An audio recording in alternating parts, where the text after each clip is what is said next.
와주셔서 감사드리고 유튜브로 시청 중이신 분들도 감사드립니다. 오늘 즐거운 시간, 좋은 시간, 뜻깊은 시간 되시기를 바랍니다. 제가 오늘 드릴 말씀은요. 원래 이제 이 주최 측으로부터 요청받은 제목은 성인기 ASD인들, 이제 자폐 스펙트럼 장애인들을 돕기 위한 어떤 프로그램 연구 동향을 얘기해 달라고 말씀을 이제 주문을 받았는데, 사실은 그거보다는 그냥 성인기에 대한 이야기를 좀 드리려고 합니다. 근데 이제 성인기 중에서도 이제 여러 굉장히 다양한 자폐 스펙트럼 장애인들이 있지만 고기능을 가진 사람들에 대한 이야기를 드리려고 합니다. 그래서 오늘 말씀드릴 내용은 이제 ASD를 가진 성인, 그러니까 고기능 ASD 가진 성인에 대한 몇 가지 이제 알려진 사실들, 그리고 이제 여기 성인분들 부모님들만 계실 건 아니시죠. 아기들 부모님들도 계시고 종사자 치료사들도 계시고 많이들 계실 텐데, 이제 이 경과에 대해서 알려진 것들이 어떤 게 있는가 하는 얘기 조금 드리고요.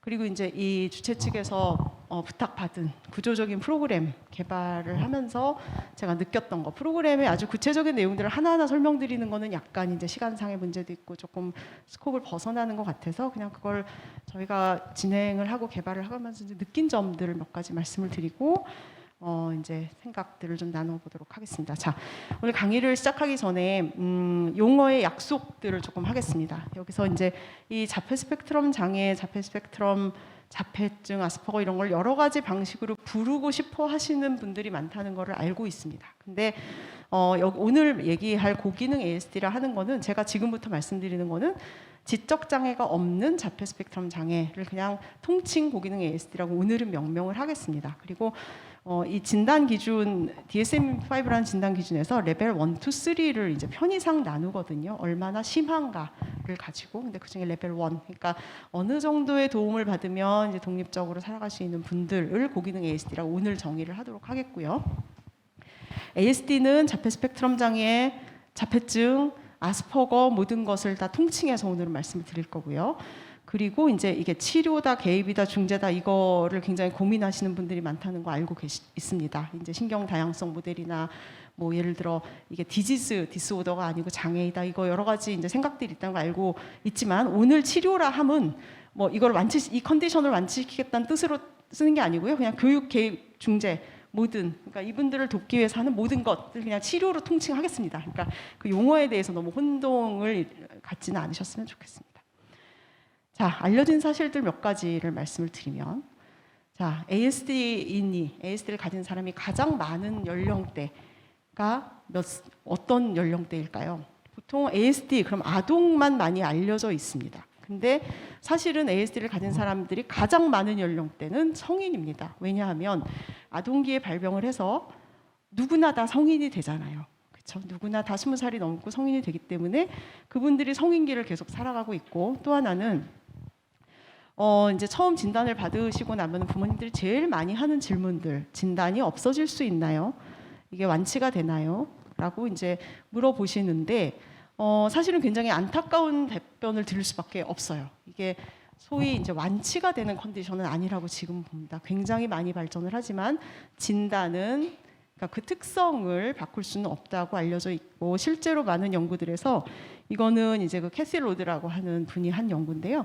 155명의 어린 아기들을 22살부터 25세까지 쭉 평가를 해서 진단이 얼마나 유지가 되고, 어떤 아이들은 진단이 있다가 없어지고, 어떤 친구들은, 여기 이제 자폐를 갖지 않은 아이들도 처음에 시작을 했으니까 새로 진단을 얻게 되는 아이들은 얼마나 있나 이렇게 봤더니 71% 정도에서는 어린 시절부터 성인기가 똑같이, 어린 시절에 자폐 진단을 받았으면 성인기에도 똑같이, 그리고 일부는 자폐 진단을 받지 않았다가 초등학교, 중학교가 되면서 자폐를 갖고 있다는 게 밝혀진 아이들도 있고, 그리고 일부 한 20% 정도는 진단이 이렇게 진단 기준에 해당하지 않는 그런 상태가 되는 친구들이 있습니다. 근데 그게 자폐가 완치됐다는 뜻은 아니고요. 기능적으로 굉장히 좋아졌다는 뜻이고, 또 하나는 진단 기준 자체가 요거를 연구하는 동안에 좀 바뀌었거든요. 그러면서 요 이제 속해 있는 그룹이 달라졌다는 뜻이지, 자폐라는 특성 자체가 없어졌다는 뜻은 아닙니다.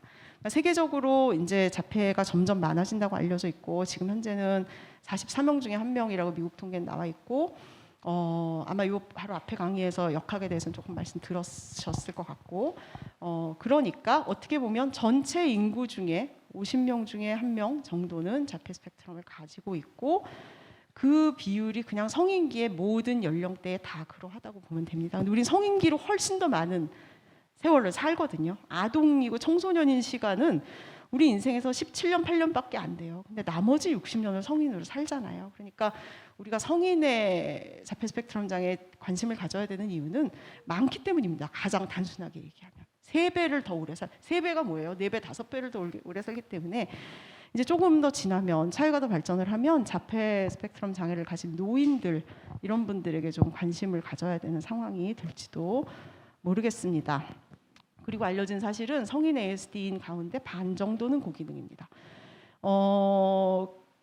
통계적으로 그렇고요. 자, 고기능 자폐가 예전에는 굉장히 드물다고 생각했었어요. 자폐 스펙트럼 그러면은 지능이 낮고 말도 잘 못하고 뭐 이제 그런 친구들이 대부분이라고 생각을 했는데, 많이 발견이 되면서 사실은 고기능이 50%, 뭐 경계성 지능까지 하면 70까지 더 많게 보는 분들도 있습니다. 여기에서 희망적인 거 한 가지는, 여기 보시면 이거 이제 같은 그룹에서 한 연구인데 숫자가 그렇게 많진 않아요. 그러나 이제 아주 아기 때부터 성인까지 이렇게 쭉 추적을 했어요. 요거는 지능, 요거는 이제 비언어적 지능, 요거는 다른 연구 대상자들이지만 일상생활 기능. 자, 보세요. 이게 이제 어렸을 때 2세 때 측정한 지능이거든요. 이 친구들은 아예 지능 검사 자체가 이루어지지 않은 40 미만의 아이들이었고, 2세 때 예를 들어 50, 60 이렇게 간당간당하게 이제 조금 말 좀 할 줄 알고 이런 아이들이었겠죠. 이렇게 추적을 해보니까 이게 어때요? 두 가지가 쭉 올라가죠. 네. 근데 어렸을 때 아주 정말 심한 장애를 갖고 있는 아이들은 지능이 그렇게 많이 올라가지는 않았어요. 근데 나머지 이런 뭐 보더라인이나 이 정도에 속해 있던 아이들은 점점 청소년기에 발달을 해나가는 경향이 있다는 거죠. 그래서 성인기에 고기능 자폐가 더 많을 수 있다는 겁니다. 이 통계를 만약에 이쯤 냈으면 50%가 아니겠죠. 근데 이쯤에 가서 통계를 내면 한 반 이상, 반 정도는 쭉 발달을 한다는 거예요. 실제로 임상에서 봐도 어렸을 때 한 4살, 5살 때 지능검사 한 60점 이렇게 봤던 친구들이 쭉 올라가는 거 많이 봅니다. 근데 그게 그냥 한 가지 오해하지 않으셔야 되는 것이, 이제 약간 그런 트렌드가 있어요. 자, 지능이 높고 언어가 좋으면 예후가 좋다 그랬어. 그러니까 지능을 막 연습을 시키고 언어를 막 연습을 시켜서 이걸 끌어올리면 그 아이가 고기능이 된다. 이거는 사실은 안타깝게도 사실은 아닙니다. 지능이라 함은 굉장히 많이 타고나는 경향이 있어요. 그게 이렇게 늦은 나이에 더 발전을 하고 발현되는 경향은 있지만, 지능을 갖고 있는 어떤 그 아이가 타고난 그릇의 크기는 조금 결정되는 것이 있습니다. 그거는 자폐성 아이들뿐만 그런 게 아니에요. 우리 모두의 지능이 다 조금 타고나는 게 있어요. 우리가 다 천재적인 물리학자가 될 수 없잖아요. 똑같거든요. 그러니까 아무리 노력해도 될 수 없는 게 우리 다 있잖아요. 이 친구들도 마찬가지라고 생각하시면 됩니다. 그러나 이제 한 가지 희망적인 거는 지능과 적응 능력이 모두 청소년기에 조금씩 증가하는 경향이 있다라는 게 지금 알려진 사실이고요.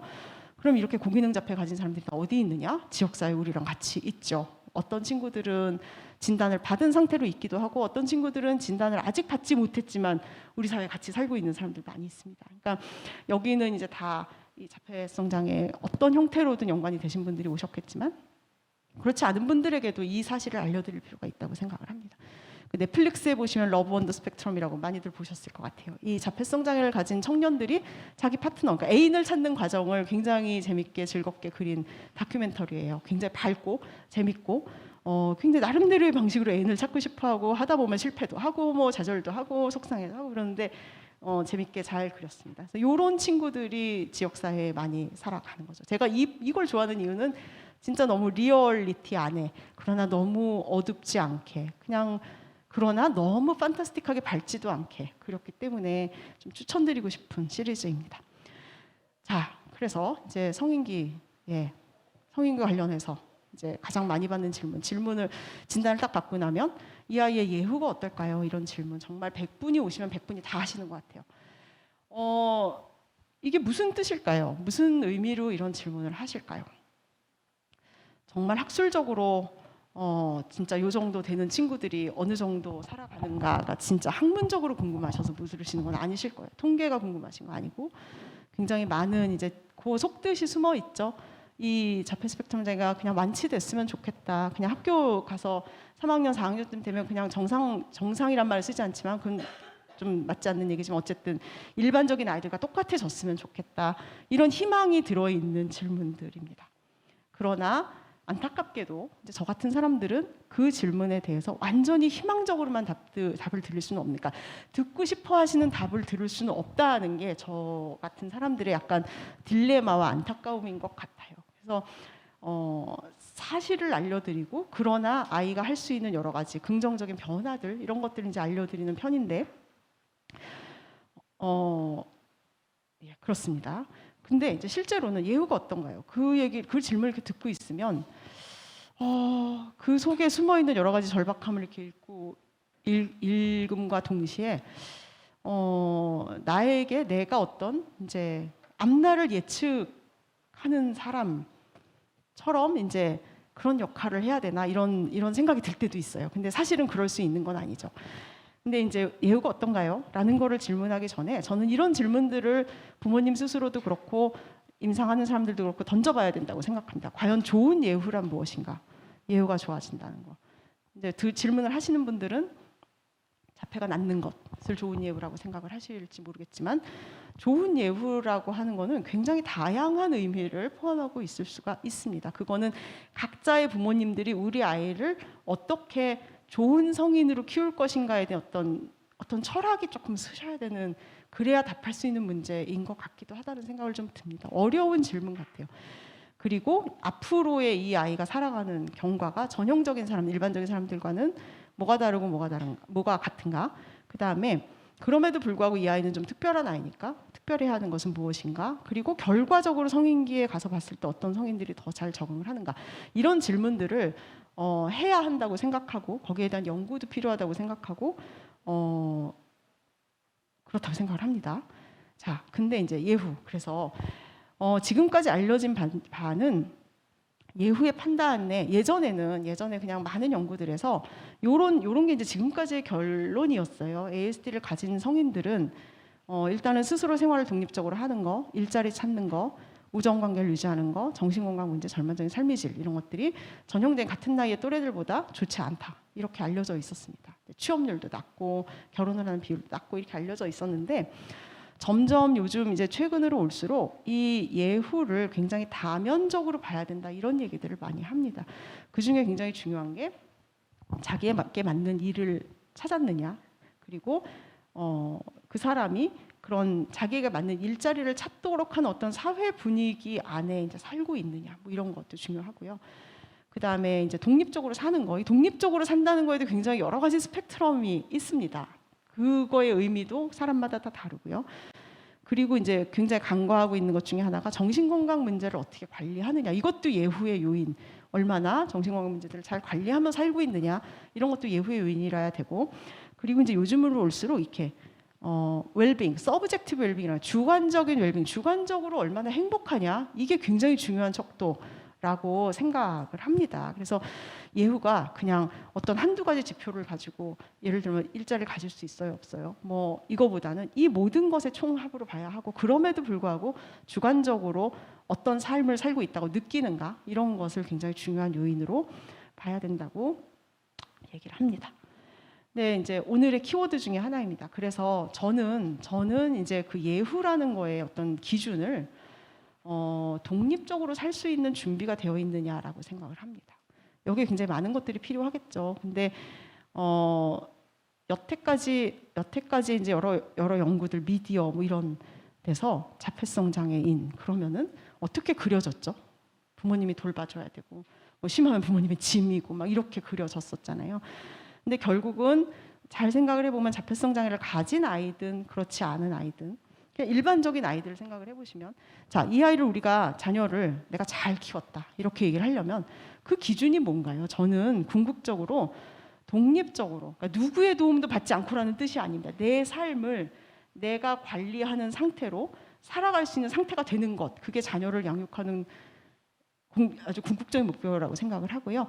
자폐성 장애를 가진 아이들조차도 그 목표는 다르지 않다고 생각을 합니다. 인디펜던스, 독립하는 것. 근데 그게 뭐 여러 가지 이유가 뭐 의미가 있죠. 독립을 한다는 게 꼭 부모님이랑 따로 살아야 독립이냐, 뭐 결혼을 해야 독립이냐, 뭐 내 집을 사야 독립이냐, 이게 다 다르지만 어쨌든 내 생활, 내 삶을 나의 것으로 관리해 나가고 매일매일의 일과를 내가 관리하는 것, 그게 저는 궁극적인 목표고요. 예후의 판단, 그러니까 이 아이가 얼마나 잘 자랐냐, 얼마나 잘 성장했느냐를 판단하는 1번 기준은 이게 돼야 된다고 생각을 합니다. 자, 요즘에 이제 우영우가 핫하죠. 그래서 우영우에 대해서도 굉장히 다양한 아마 감정적, 정서적인 반응을 보이고 계시다는 거 알고 있고, 저는 이제 옆에서 보는 입장, 그러니까 자폐성 장애인과 이제 그 가족들을 옆에서 이렇게 보는 입장이지만 우영우에 대해서 굉장히 다양한 감정을 갖고 있습니다. 저는 그냥 굉장히 잘 만든 드라마고 연기를 너무 잘하고 너무 예쁘고 너무 러블리하지만 약간 자폐라는 소재를 조금 판타지 어떤 장치로 갖고 왔다는 느낌도 지울 수가 없습니다. 그러나 아무튼 잘 만들었어요. 그래서 그리고 이 사람이 이 주인공이 왜 이렇게 인기가 있느냐, 왜 러블리해 보일까 이렇게 생각을 해보면 이 사람은 독립적으로 살아갑니다. 이게 뭐 꼭 로펌에 다니는 잘 나가는 변호사라서가 아니고요. 굉장히 독특한 루틴들도 많고 남들이 보기에 좀 독특해 보이는 여러 가지가 있지만 그거를 그냥 자기 삶으로 온전히 자기 생활의 일부로 만들어서 살아갑니다. 자기 삶을. 그래서 저는 이분이 좀 러블리하다고 생각해요. 그래서 뭐 여기 부모님들이 계시다면 여러분들의 자녀를 다 우영우 같이 서울대 로스쿨을 수석 졸업시키실 수는 없을지 모르지만, 네, 그중에 일부는 그런 사람이 있을 수도 있죠. 근데 다는 아닐 거예요. 근데 그렇지만 그래도 이렇게 자기의 삶을 자기 것으로 온전하게 관리해 나가는 사람이 되게 키우는 거는 저는 얼마든지 가능하다고 생각하고 예후를 물어보시는 부모님들께도 그렇게 말씀을 드리는 편입니다. 네, 자폐를 낫게 할 수 없고 지능을 드라마틱하게 타고난 것 이상으로 어떤 능력자가 되게 만들 방법 별로 없는 것 같고, 우리도 다 느끼잖아요. 우리가 능력자가 되고 싶지만 그렇지 못한 다 마찬가지고, 그리고 누구나 다 뭐 이런 굉장한 사회적으로 성공을 거둘 수 없을 거고, 그렇지만 독립적으로 자기 삶을 관리해 나가는 사람이 그런 성인이 되게 돕는 것은 지금부터 어떻게 하시느냐에 따라서 충분히 가능하다는 답을 드리곤 하고요. 오늘도 혹시 그런 질문을 갖고 계시는 분들이 있다면 그런 답을 드리고 싶습니다. 더더군다나 이제 고기능을 갖고 태어났다. 그러면 이제 훨씬 유리한 입장에 있을 수 있다는 거죠. 자, 그래서 독립을 하려면 성인기 초기부터 이 친구가 독립을 할 수 있나 없나, 이게 이제 그때부터 중요해지는 거죠. 그런 걸 이제 트랜지션이라고 합니다. 청소년에서 성인으로 넘어가는, 뭐 나이로 치면 18, 19, 20세 뭐 이때 고등학교 졸업하고 대학교 가고 뭐 직업을 찾고 군대 가고 뭐 이럴 때입니다. 전환기라고 하는데요. 이때가 이제 어떤 인생의 어떤 혁명적인 시기예요. 청소년기까지는 우리가 이제 고등학교를 이렇게 다니는 동안은 이렇게 잘 생각을 해보시면 모든 게 이렇게 짜여져 있어요. 일과표도 짜여져 있고 학교도 그냥 이렇게 집 가까운 학교 루틴하게 가면 되고, 잘 못하면 또 선생님이든 부모님이든 다 이렇게 해가지고 또 길도 알려주고 뭐 자기 손으로 밥을 챙겨 먹고 이럴 일도 사실 별로 없고, 그냥 모든 것이 다 고등학교 때까지는 이렇게 스트럭처드 되어 있다, 구조화되어 있기 때문에 상대적으로 그렇게 쉽진 않은데, 딱 고등학교를 졸업하는 순간부터 일단 그러니까 뭔가 구조가 분명한 학교 밖으로 나오게 되죠. 대학을 가든 뭘 하든. 그래서 자조와 생활기술, 이게 굉장히 중요한 시기가 되게 됩니다. 하다못해 간식 한 끼라도 자기가 챙겨 먹어야 되는 시기가 되는 거예요. 부모님이 다 해줄 수 없고. 그리고 이제 이때부터 중요한 게, 이런 표면적으로 드러나는 거 말고도 내가 원하는 게 뭐지? 내가 뭘 하고 싶지? 그러려면 뭐가 필요하지? 이런 거를 생각해 보는 거. 내가 대학을 가야 한다고 치면은 뭘 좀 더 공부하고 싶지? 동아리 뭘 들어가고 싶지? 이런 걸 생각해 보는 거. 근데 안타깝게도 제가 보는 요 전환기 청년들 중에 이런 거에 대해서 질문을 했을 때 제대로 대답할 줄 아는 친구들이 별로 없습니다. 정체성이 보통 하는데요. 그런 걸 알아야 되고, 정서를 좀 조절할 줄 알아야 되죠. 화낸다고 다 화나면 안 되고, 속상하다고 막 며칠 동안 속상하면 안 되고, 이것도 알아야 되고, 그리고 무엇보다 이제 부모 자녀 관계가 많이 달라집니다. 당사자 요인도 있고요. 이게 나이가 이렇게 되니까 독립을 해야 되고, 그리고 이제 부모님들도 고등학교를 딱 졸업시키고 나시면 약간 지치시는 것 같아요. 그래서 이제 약간 번아웃이 온 상태에서 아이들은 성인기가 갑니다. 그런 요인들이 이제 생기고, 이제 대인관계도 혼자 맺어야 되고, 데이트하고 싶고, 연애도 해야 되고, 하고 싶고, 그렇죠. 하고 싶은 게 너무 당연하고, 그렇죠. 그리고 대학을 간다면 거기 그 이제 시간표나 이런 것도 다 자기가 해야 되고, 진로 설계도 해야 되고, 뭐 군 입대를 앞둔 뭐 신검이라든가 이런 절차들을 이제 자기가 다 관리를 해나가야 되고, 정신건강도 스스로 관리해야 되고, 이게 굉장히 중요한 어떤 이제 독립이라는 어떤 궁극적인 목표를 가기 위해서 생긴 이제 필요한 전환기의 목표들이 이런 것들이 있어요. 일반적인 성인들도 어떤 아이들은 이걸 굉장히 잘하고 어떤 아이들은 굉장히 어려움을 겪습니다. 그런데 고기능 ASD, 그러니까 기능이 좋은 ASD인들에게도 이게 간단하지가 않은 미션인 것 같아요. 왜 그럴까요? 우리가 보통 ASD, 자폐 스펙트럼 장애, 그러면 보통 사회성이 부족하고 반복적인 행동을 하고 융통성이 없고 이런 진단 기준에 대해서 얘기를 하고, 어렸을 때부터 그 사회성에 대해서 굉장히 많은 고민을 하십니다. 근데 실제로 저희가 이제 청소년이나 성인들을 보면요, 사실은 이 친구를 가장 어렵게 하는 건 사회성이 아닌 경우가 굉장히 많이 있습니다. 물론 이제 사회적인 관계 기술은 중요하지만 그게 모든 걸 결정하지는 않는 것 같아요. 그리고 일반적인 사람들 중에도 대인관계 기술은 스펙트럼이 굉장히 넓고, 그리고 요즘에 이런 아싸라고 하죠. 아싸, 인싸 이런 얘기 아세요? 약간 그런 대인관계에서 개성을 조금 존중해주는 분위기가 점점 되어가고 있어요. 이거는 1번이 아닌 것 같고요. 대신에 이제 사회적인 인지, 이 상황을 파악하는 거, 이 사람과의 관계가 어떤지를 파악하는 거, 그 다음에 이제 이 히든 커리큘럼이라고 하는데, 누가 가르쳐 주지 않아도 사람들이 그냥 늘 그렇게 해오는 이제 어떤 행간에 숨어 있는 규칙들을 잘 모르는 거, 이제 중앙음 센트럴 커리런스라고 하는데, 이게 뭐냐면 인지적으로 이렇게 여러 가지 팩트들을 이렇게 자료들을 이렇게 정보를 모아요. 근데 이제 그거를 이렇게 비슷한 것들끼리 묶고 이거를 이렇게 큰 그림을 그려가지고 이 팩트가 나한테 무슨 의미가 있고 앞으로 내 행동을 하는데 뭐 어떻게 이거를 쓸까, 이 전체를 봐야 되는데 그거를 굉장히 참 어려워합니다. 그리고 정말 힘든 거는 인지적인 융통성. 그러니까 내 방식대로만 하고 싶어 하는 것, 남의 얘기를 듣기 싫어하는 거, 내 방식이 아니면 큰일 난다고 생각하는 거, 이게 굉장히 어렵고요. 그리고 인지적 융통성과 비슷한 얘기, 그거보다 더 큰 개념인데 실행 기능, 그러니까 전두엽 기능인데, 이게 계획을 세우고 순서대로 해나가고 시간 관리를 하고, 계획이 있으면 단계를 1, 2, 3단계 작은 것부터 큰 걸로 나누고 긴 계획을 세우고, 그런 거를 실행 기능이라고 하거든요. 이건 오늘 키워드 중에 하나입니다. 그런 거, 그다음에 자기 조절 능력, 이제 내 생활을 내가 이렇게 잘 조절해 나가는 거, 그리고 동기가 부족한 거, 뭐 이런 것들, 그다음에 자존감이 낮은 거, 내 주장을 잘하지 못하는 거, 자기를 옹호하지 잘 못하는 거, 정신건강 문제, 이런 것들이 사회성 기술 그 자체보다 저는 훨씬 더 이 성인기 친구들을 힘들게 하고, 실제로 사회 안에 굉장히 좋은 능력을 가졌음에도 불구하고 사회 안에 통합되기 어렵게 만드는 요인이라고 많이 느낍니다.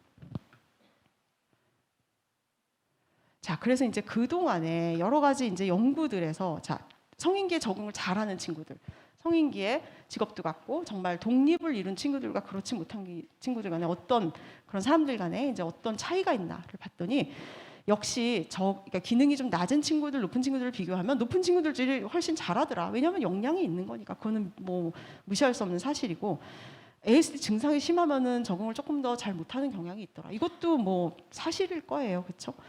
근데 이제 의외로 요즘에는 이 예후를, 경과에 영향을 주는 요인들 중에 정말 사소한 일상생활 적응 기술, 정말 이렇게 아주 이렇게 표면에 있지만 무시할 수 없는 일상생활 적응 기술, 살아가는 기술, 그 다음에 정신건강 문제, 얼마나 이제 우울이나 불안이나 또는 공격이나 화나 이런 거를 좀 잘 컨트롤했는가, 그 다음에 아까 말씀드린 이 실행 기능, 이런 것들이 못지않게 영향을 준다고 알려져 있습니다. 이걸 두 개 이렇게 나눠놓은 이유는 뭘까요? 이거 둘은 우리가 쉽게 바꾸기 참 어려운 것들입니다. ASD의 핵심 증상들, 사회성이 부족하고 뭔가에 빠지는 경향이 있고 뭔가 반복적이고 뭐 그런 것들, 비언어적인 게 좀 어색하고 이런 거는 쉽게 바꾸기 어려운 것들이에요. 근데 이 밑에 세 가지는 이것도 역시 쉽진 않지만 어렸을 때부터 잘 쌓아가면 얼마든지 달라지게 만들 수 있는 그런 기능들이라서 이걸 나눠놨습니다. 그래서 오늘 이 성인기 경과에 대해서 제가 강조드리고 싶은 말씀은 요 세 가지, 요게 이제 키워드입니다. 특히 어린 친구들 키우시는 부모님들, 자, 요거보다 이쪽에 조금 더 주의를 많이 집중해 보시면 좋겠습니다.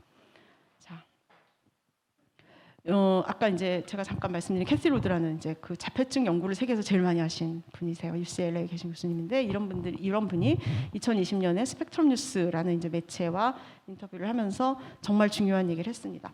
독립적으로 살아가기 위해서는 적응 기술들. 자, 예를 들어 놓은 걸 보세요. 적절한 옷을 입고, 여기서 적절하다는 건 뭐의 적절함일까요? 계절에, 장소에, TPO, 그쵸? 장소에 만나는 상대에 적절한 옷차림을 하고 규칙을 따르고, 여기서 규칙이라는 건, 자, 규칙 그럼 굉장히 다들 이제 싫잖아요. 우리가 규칙을 지켜 이러면 싫지만 사실은 사회는 규칙으로 이루어져 있어요. 그게 명시된 규칙이든 안 지키면 벌을 받는 규칙이든 그냥 우리가 다 지키기로 묵언 중에 그냥 합의한 어떤 것들이든 모든 것은 다 살아가는 룰로 이루어져 있습니다. 그래서 규칙을 지키는 거, 그리고 뭐 필요하면 병원 가서 혼자 진료 받는 거와 같은 일상적인 기술들이 필요하다. 최근에는 이 적응 능력의 중요성이 매우 강하게 강조되고 있고, 그래서 이분도 이렇게 얘기를 하셨어요. 우리는 이제 우리라 하면 여기서 이제 이들을 돕는 사람들이죠. IQ 높이는 거에는 별로 재능이 없다. 어떻게 해야 될지 잘 모르겠다. 그러나 적응 능력을 향상시키도록 돕는 것은 잘 알 수 있다. 이거는 단지 치료사들뿐만 아니라 이 전문가 종사자들뿐만 아니라 부모님들도 어렸을 때부터 하실 수 있는 일인 것 같아요. 그래서 이게 굉장히 중요하다. 이게 예를 들어 놓은 거를 조금 잘 보셨으면 좋겠어요. 적응 능력이라는 게 뭐 어마어마한 능력이 아니잖아요. 그렇죠?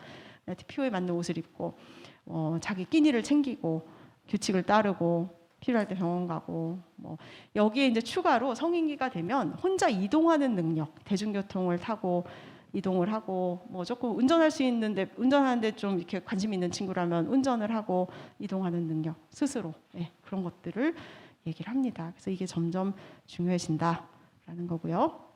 그래서 자, 우리가 어떻게 하면 우영우 같은 성인을 만들 것인가? 그래서 이제 독립적인 삶을 사는 성인을 되도록 돕는 거, 참 너무 당연한 얘기지만 첫째는 아주 이렇게 눈에 보이는 일상생활 기술을 훈련을 하도록 도와야 된다.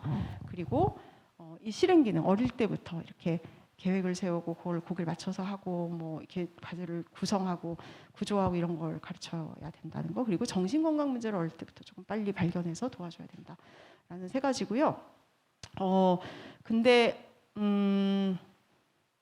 네, 그렇습니다. 근데 이거를 그러면 언제 시작해야 되느냐? 저는 빠르면 빠를수록 좋다고 생각합니다.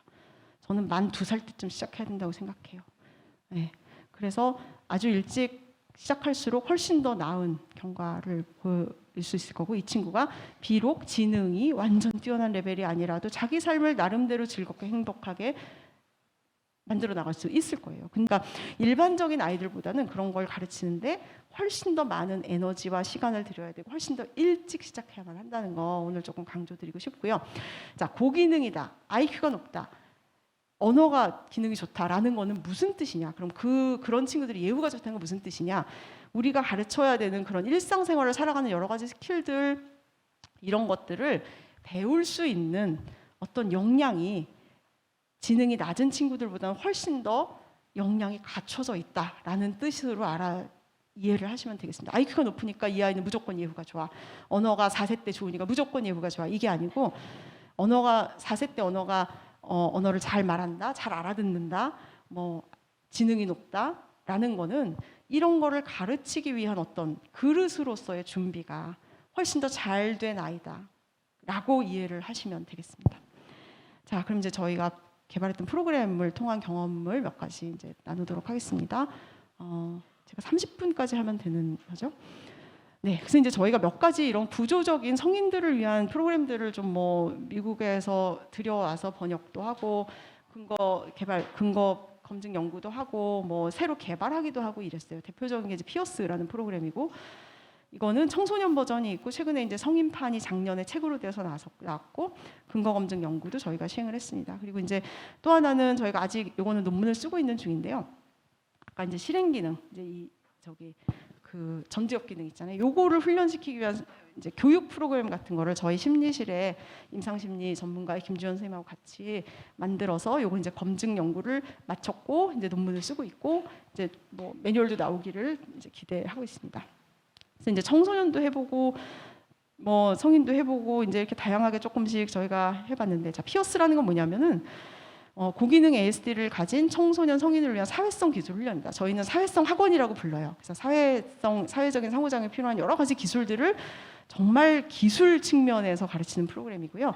당사자 그룹을 이제 하고 동시에 보호자 그룹도 같이 해서 과제도 내드리고 그걸 일반화시키기 위한 여러 가지 그런 작업을 하는 거고, 14회기짜리고 성인은 16회기고요. 사회적 관계를 맺고 유지하기 위한 구체적인 기술을 가르치는 프로그램이고, 뭐 강의도 하고 행동 연습도 하고 과제를 통한 이제 일반화를 꾀하는 그런 건데, 요 사진들이 이제 제가 이걸 배우러 UCLA 가서 이제 워크숍 했던 사진이고, 요 분이 이제 만드신 분이고 엘리자베스 라가슨이라는 분이고요.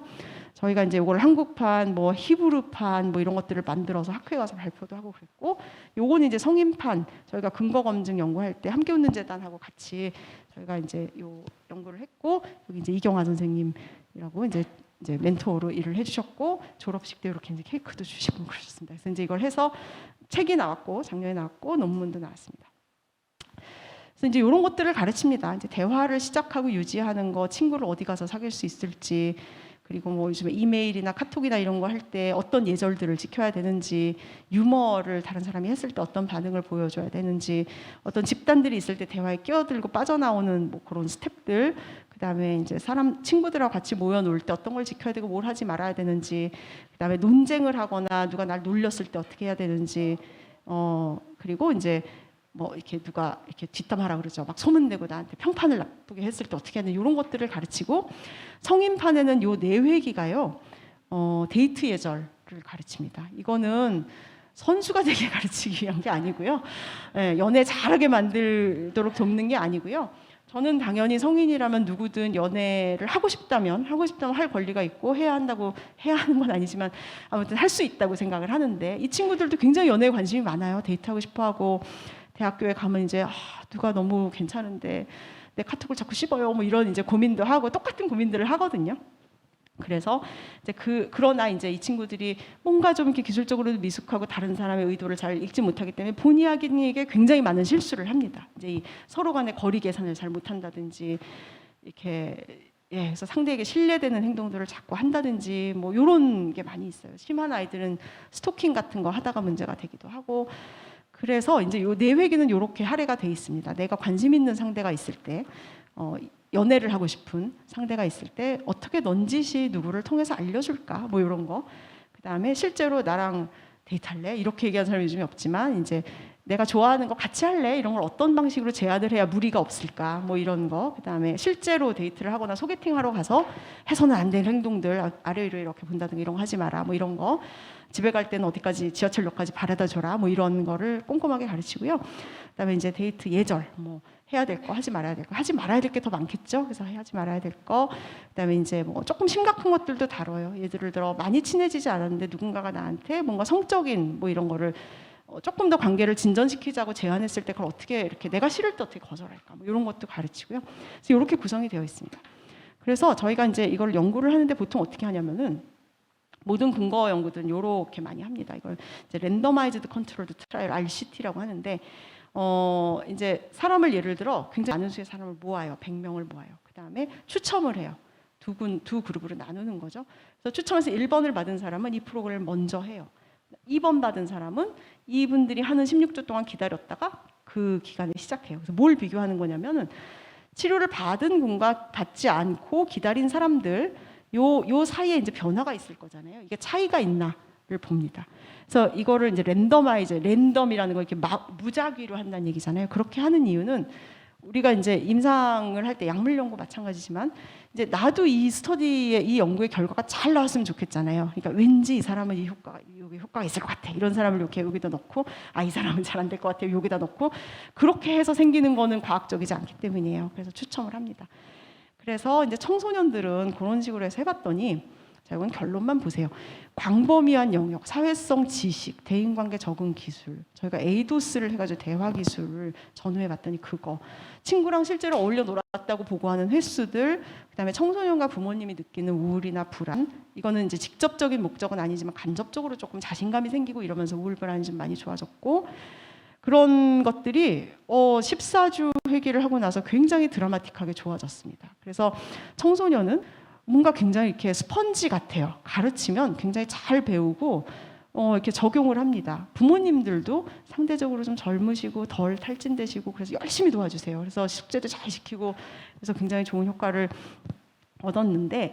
얻었고, 그리고 이제 조금 부수적인 거로는 우울 불안이 정신건강 문제가 제대로 관리가 잘 안 된 친구들 같은 경우는 치료 효과가 뚝 떨어지는 걸 볼 수 있었고, 연령 차이를 조금 추가로 분석을 해봤더니 중고등생 대상인데요, 연령이 어떤 연령대든지 효과 차이가 별로 크지는 않더라고요. 근데 저희는 이거 되게 재밌다고 생각했는데 중기 청소년기, 중2, 3학년들의 효과가 제일 좀 적은 경향성이 있었습니다. 왜 그럴까요?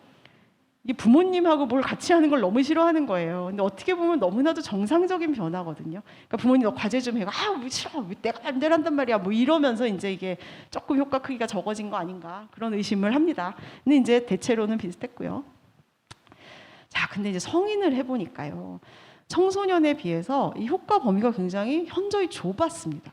그러니까 청소년은 뭐 별별 게 다 좋아졌잖아요. 근데 이게 사회성 지식, 그러니까 내가 이 상황에 어떻게 해야 되는지 아는 거, 그다음에 우울하고 불안한 어떤 정서적인 문제들, 이거 정도는 많이 좋아졌는데 이 아주 광범위한 변화가 다 있는 건 청소년에 비하면 굉장히 적더라고요.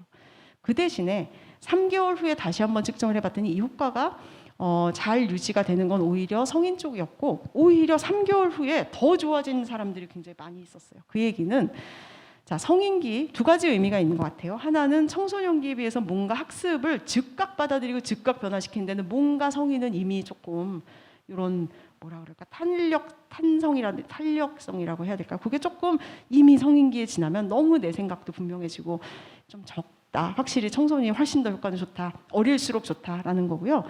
반면에 3개월 후에 더 좋아진 거를 보면서 저희는 그렇게 해석을 했습니다. 성인들은 뭔가 이렇게 배운 거를 굉장히 진지하게 생각하는구나, 3개월 동안 뭘 배웠는지 자꾸 연습해 보는구나, 이런 생각을 많이 했습니다. 장단점이 있어요. 근데 분명히 그리고 개인 간의 차이가 아마 더 클 수도 있겠다. 근데 분명히 즉각적으로 눈에 보이는 어떤 학습 효과가 딱 일어나는 거는 청소년이 훨씬 더 나은 것 같다는 생각을 했습니다.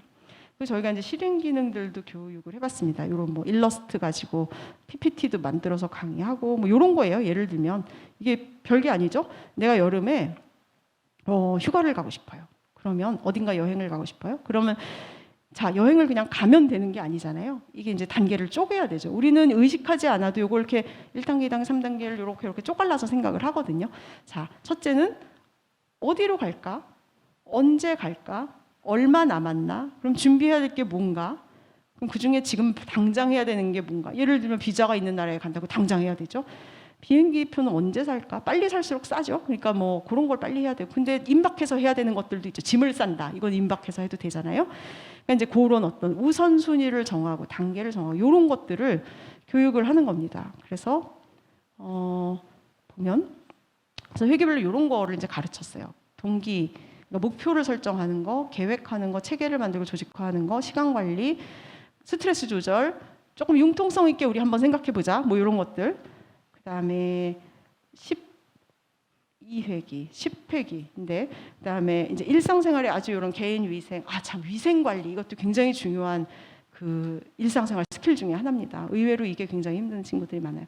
건강 관리, 식생활 관리, 뭐 안전 관리 이런 거에 대해서도 가르치고, 이 경제적인 거 이런 것도 한 세션 정도 가르쳤습니다. 계좌 트는 거, 뭐 카드 발급받는 거, 이걸 어떻게 용돈을 나눠서 써야 되는지 이런 실습도 시키고.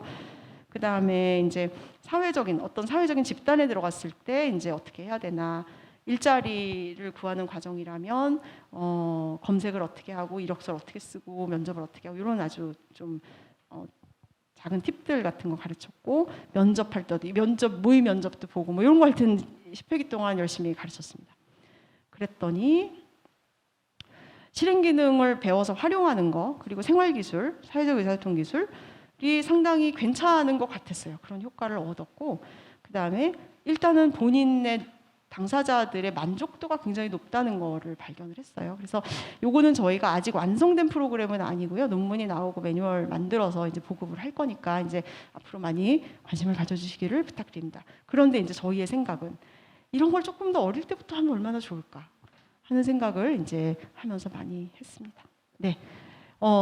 그래서 이제 요약을 하면, 자, 첫째, 성인을 돕는 목적은 독립적인 생활을 하도록 하는 겁니다. 이거는 두 가지의 맥락이 다 있어요. 이미 성인이 된 사람을 돕는 목적도 그거고요.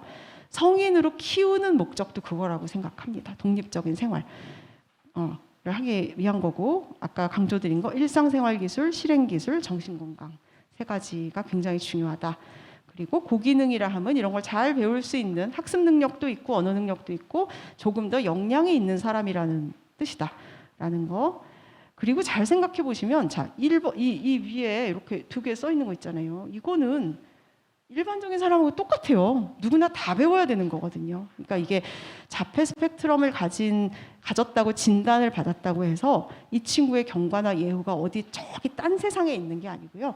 일반적인 성인들이 뭘 배우면서 성장하는지를 잘 생각을 해보시면 어쩌면 답이 있을 수도 있습니다. 그러니까 다시 말하면 일반적인 아이들하고 똑같은, 그러니까 자폐를 진단받았다고 해서 이 친구가 일상생활 기술도 안 배우고 가족과 지내야 되는 여러 가지 그런 건강한 시간도 다 빼고 그냥 정말 하루 종일 치료실 학원 다니듯 대치동에 사는 학원 다니는 고3들처럼 하루 종일 치료 프로그램을 하는 게 과연 그게 최선이냐라는 생각을 조금 해보실 필요가 있다는 거예요. 이걸 무엇을 위해서 하는가를 항상 생각을 하셔야 된다는 거고요. 네, 그렇습니다. 그리고 저희가 느끼는 거는 이게 어릴 때부터 기초를 다질수록 참 좋구나라는, 네, 이거는 제가 임상에서도 늘 느끼는 겁니다. 어릴 때부터 기초를 다져야 이게 더 잘 배울 수 있지. 갑자기 성인기가 돼서 성인기니까 이제 독립을 해야 돼. 이런 기술을 배워야 돼. 쉽지 않은 것 같습니다. 어릴 때부터. 조기 교육의 효과는 저는 성인기에 나타난다고 생각합니다. 조기 교육을 해서 열심히 해서 자폐가 아닌 걸로 만들자가 아니라 성인기에 필요한 여러 가지 기술들을 잘 배울 수 있는 기초를 다지는 과정이 어린 시절의 집중적인 치료라고 저는 생각하는 편입니다. 자, 그러려면 이제 다시 베이직으로 들어가서 진단을 잘 받는 게 중요합니다. 이 친구들이 특별히 뭐가 어렵고 어디서부터 기초를 다져야 되고 이런 걸 하려면 진단을 제대로, 이 아이의 진단을 받는다는 거는 이 아이의 특성이 이 아이가 어떤 아이인지를 안다는 뜻입니다. 뭔가 장애 라벨을 붙이는 게 아니라 이 아이가 어떤 특성을 가진 아이인지를 안다는 의미에서 저는 제대로 된 진단을 받는 건 굉장히 중요하다고 생각하고요. 자, 오늘 저의 결론, 예후는 결정되어 있는 게 아니라 만들어가는 거라고 생각합니다. 그래서 만들어가는 과정에 이런 것들이 있습니다. 오늘 제가 말씀드리고 싶은 마지막 말씀입니다. 감사합니다.